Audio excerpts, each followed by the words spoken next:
Welcome to G Fun Facts Online. Today we are diving directly into a rapidly accelerating global crisis that is literally melting the ground beneath our feet. For generations, the crunch of fresh powder under a ski, the sharp metallic carve of an ice skate on a frozen pond, and the plumes of white breath in sub-zero air have defined not just a season, but an entire culture. Winter sports have historically served as a breathtaking intersection of human endurance and the raw, untamed beauty of nature. But today, the crisp white canvas upon which these athletic feats are painted is rapidly shrinking, revealing a stark, brown reality underneath. The global cryosphere, which is the frozen water part of our Earth system, is in an accelerated state of degradation. Shrinking glaciers, declining snowpack, and wildly erratic winter temperatures are rewriting the rules of winter athletics. From the highest echelons of the Olympic Games to the grassroots culture of local ski hills, the existential threat of climate change is forcing a profound and desperate reckoning. Winter sports are standing on thin ice, and the race to adapt is moving faster than a downhill slalom. To understand the sheer scale of the crisis facing winter athletics, we must first look at the staggering meteorological data defining our current decade. The winter of 2025 to 2026 has provided a grim preview of what climate models have long predicted. Across the American West, for instance, a historic snow drought has left mountain ranges completely barren. In February 2026, NASA satellite data revealed that snow covered just 139,322 square miles of the West. That is a staggering two-thirds below the normal average for this century, marking the lowest total in 25 years of satellite measurement. At the Salt Lake City airport, a mid-February 2026 storm finally broke an agonizing 11-month streak without a single inch of snow, which was a drought record stretching back over 130 years. And this is not just localized to North America. The European Alps, the historical epicenter of winter mountaineering and skiing, are experiencing dramatic, permanent shifts. Average January and February temperatures across the Alps are projected to increase by another 1 degree Celsius over the next 25 years. Under high-emission scenarios, cold spells could potentially decrease by up to 66% by 2050. Globally, over the last 30 years, there has been a loss of 11 to 17 inches of national snowfall in the United States alone. The traditional winter season is contracting at both ends. Peak snowfall arrives later in the year and melts much earlier, drastically narrowing the window for winter recreation. For winter sports, this cryospheric degradation is not merely an environmental footnote. It is the literal destruction of the playing field. Perhaps nowhere is this climate crisis more publicly visible than on the grand stage of the Winter Olympics. When Chamonix, France, hosted the inaugural Winter Games in 1924, events were held entirely outdoors, reliant wholly on the natural generosity of the season. A century later, nature has essentially withdrawn its permission. Recent climate models have cast a long, dark shadow over the future of the Games. Researchers analyzed the 93 locations that have previously hosted or have the infrastructure to potentially host the Winter Olympics. The findings are absolutely chilling. By the 2050s, under mid-range warming scenarios, only 52 of those 93 cities will maintain the reliable climate conditions, specifically the natural snow depth and sub-freezing temperatures necessary to host the event safely and fairly. The outlook for the Paralympic Winter Games is even more dire. Because the Paralympics are traditionally held in March, a month later than the main Olympic events, they face a significantly warmer baseline. By the 2050s, only 22 of the 93 locations will remain viable for the Paralympics. If global emissions remain unchecked and we track toward a high emissions scenario, by the 2080s, the number of viable Paralympic host cities could drop to just 4 worldwide. This is a catastrophic blow to the world's premier adaptive sports competition, stripping athletes who have already overcome immense physical challenges of their opportunity to compete on a global stage. The 2026 Winter Olympics in Milano Cortina vividly illustrate this warming reality. Since Cortina d'Ampezzo first hosted the Winter Games in 1956, its average February temperatures have warmed by 3.6 degrees Celsius or 6.4 degrees Fahrenheit. The town now experiences 41 fewer freezing days annually than it did 7 decades ago. In fact, every single city that has hosted the Winter Olympics since 1950 has warmed significantly since its respective games. This undeniable reality has forced the International Olympic Committee to fundamentally alter its planning. They are pivoting toward a strategy of rotating the Games among a permanent shrinking pool of climate-reliable hosts, while mandating that all future Olympic Games be climate positive by 2030. Away from the quadrennial spectacle of the Olympics, the grueling, season-long grind of the International Ski and Snowboard Federation World Cup is currently bearing the brunt of these erratic winters. The professional alpine circuit has devolved into an absolute logistical nightmare. During the 2023 to 2024 season, the Federation was forced to cancel an unprecedented 26 World Cup races due to weather-related reasons. Iconic downhill and Super-G events in Garmisch-Partenkirchen, Germany and Chamonix, France, were scrapped because of unseasonably warm temperatures and entirely unsafe snow conditions. The chaos continued into late 2024 when the highly anticipated Women's Tremblant World Cup in Quebec was cancelled in December because temperatures simply refused to drop low enough to allow even for artificial snowmaking. The resulting landscape is visually jarring and athletically perilous. Viewers tuning in to modern ski broadcasts are routinely greeted by the dystopian image of a single, narrow ribbon of white, artificial snow snaking its way down a mountain, composed entirely of brown dirt and green grass. Competing on these icy, man-made strips at speeds exceeding 80 miles per hour presents severe physical risks. The transition from hard artificial snow to soft, melting slush at the edges has led to a massive spike in catastrophic knee and joint injuries among elite athletes.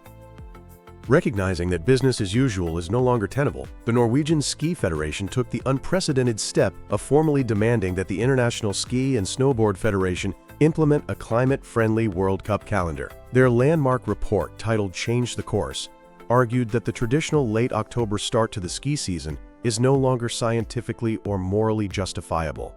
They proposed delaying the start of the season to November, instituting geographic clustering of races to minimize transatlantic air travel and emissions, and moving the World Championships to later in the season to align with the new, delayed realities of peak winter. Furthermore, the crisis prompted a historic collaboration. In late 2024, the United Nations World Meteorological Organization formally partnered with the Ski Federation. It marked the first time a UN-specialized agency partnered with an international sports federation, a move aimed at using advanced meteorological data to navigate the bleak future of mountain sports. As the WMO Secretary-General Celeste Solo gravely noted, cancelled sporting fixtures are literally the tip of the iceberg of a much larger crisis, threatening mountain ecosystems and global freshwater supplies. While elite athletes battle icy strips on the world stage, the localized economies built around winter sports are facing total systemic collapse. The winter sports industry is a massive economic engine. In states like Colorado, the ski industry brings in nearly $5 billion annually and employs over 46,000 people. But when the snow fails to fall, the entire ecosystem fractures. The early months of 2026 provided a brutal case study, with Colorado snowpack sitting at historically low levels, hovering around 57% of normal by January. Major resorts like Vail and Breckenridge were forced to operate with less than 65% of their terrain open. Consequently, visitation plummeted. Vail Resorts, the largest mountain resort operator in North America, reported a devastating 20% decline in visitors. Colorado Ski Country USA confirmed that early season visits were down by sizable double digits. The ripple effect of a snow drought is absolutely catastrophic for local mountain towns. It isn't just the corporate mega resorts losing lift ticket revenue. It is the independent ski rental shops reporting 20 to 30% drops in sales, the half-empty boutique hotels, and the local restaurants forced to cut staff hours. As one Colorado local noted, if we think about who is actually impacted, it is that small business. The loss of reliable March snowfall has practically erased the lucrative spring break tourist rush, pushing many low-elevation and independent ski hills to the brink of bankruptcy. Bank of America researchers have warned that by 2050, a projected 20 to 30% decline in snow accumulation could mean that only high-altitude resorts remain economically viable, resulting in a mass die-off of beloved local ski areas. To survive, the winter sports industry has increasingly turned to technology, relying on a massive, carbon-intensive life support system.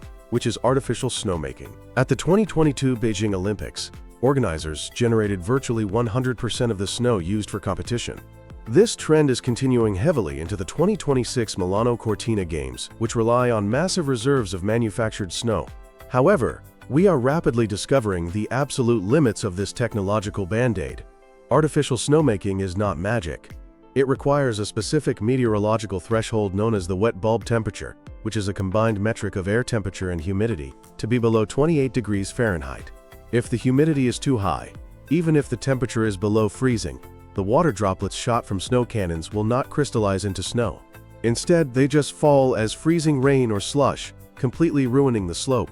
As one climate expert bluntly put it, snowmaking machines still need cold air, and cold air is disappearing. When cities like Denver experience 50-degree days in January, the massive infrastructure of water pipes and snow cannons becomes entirely useless.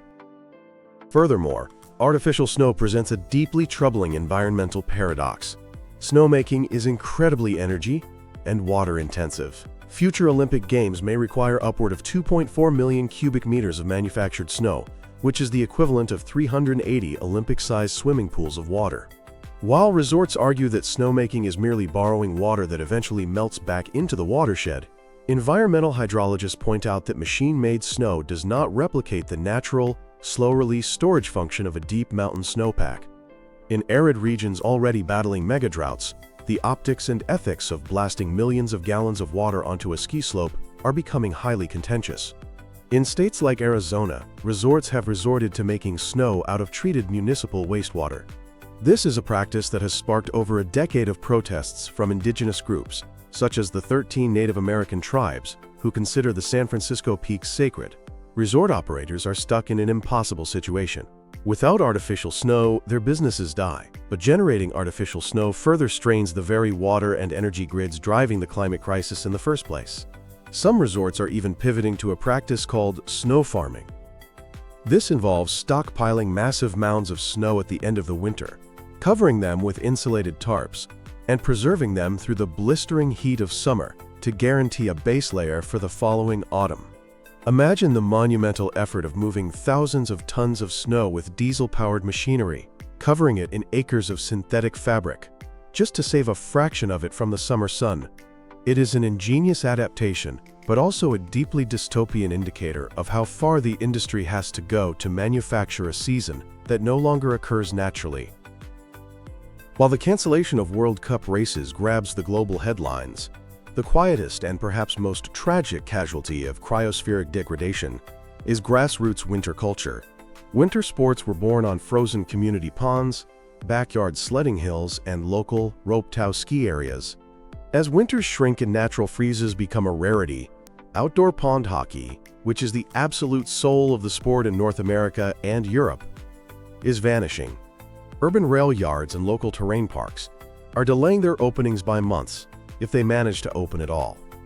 Because low-elevation, affordable ski hills are the first to close due to rising temperatures, the sport of skiing is being forced higher up the mountains to elite, well-capitalized mega-resorts. This altitude shift is triggering a massive accessibility crisis. Winter sports have always battled the stigma of elitism, but climate change is severely exacerbating the divide. If the only places left to ski or snowboard are luxury resorts operating above 10,000 feet, winter athletics will become the exclusive purview of the ultra-wealthy. The pipeline for future athletes will completely dry up.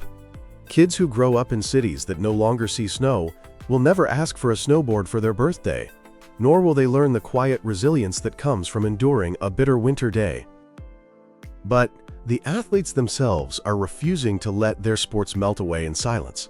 As the people who spend their lives interacting intimately with the cryosphere, winter athletes have become some of the most potent, first-hand witnesses to climate change. They are transforming their grief into militant political advocacy.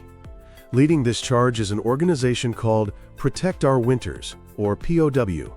Founded in 2007 by professional snowboarder Jeremy Jones, POW has evolved into a formidable political force, uniting 181 million outdoor enthusiasts into a bipartisan voting bloc known as the Outdoor State. POW recognizes that the outdoor recreation industry has immense economic leverage and they use it to lobby aggressively on Capitol Hill for clean air, public land protection, and monumental climate legislation. Through their Athlete Alliance, POW trains hundreds of professional skiers, snowboarders, ice climbers, and alpinists to be climate advocates. These athletes leverage their massive social media followings not just to post highlight reels, but to carefully document the collapsing glaciers and shortening seasons they witness globally. In Europe, POW's Reframe Your Journey campaign has actively pushed the culture of winter sports towards sustainability, challenging athletes and fans to utilize public rail networks and low-emission travel to reach the mountains, directly attacking the massive carbon footprint of sports tourism. For athletes, this fight is intensely personal. Aaron Sprague, the CEO of Protect Our Winters, explains that for the ski industry, low snow isn't just fewer powder days. It means shorter seasons, higher operating costs, and real safety consequences. Drought creates unstable snowpack and tragically leads to record avalanche deaths.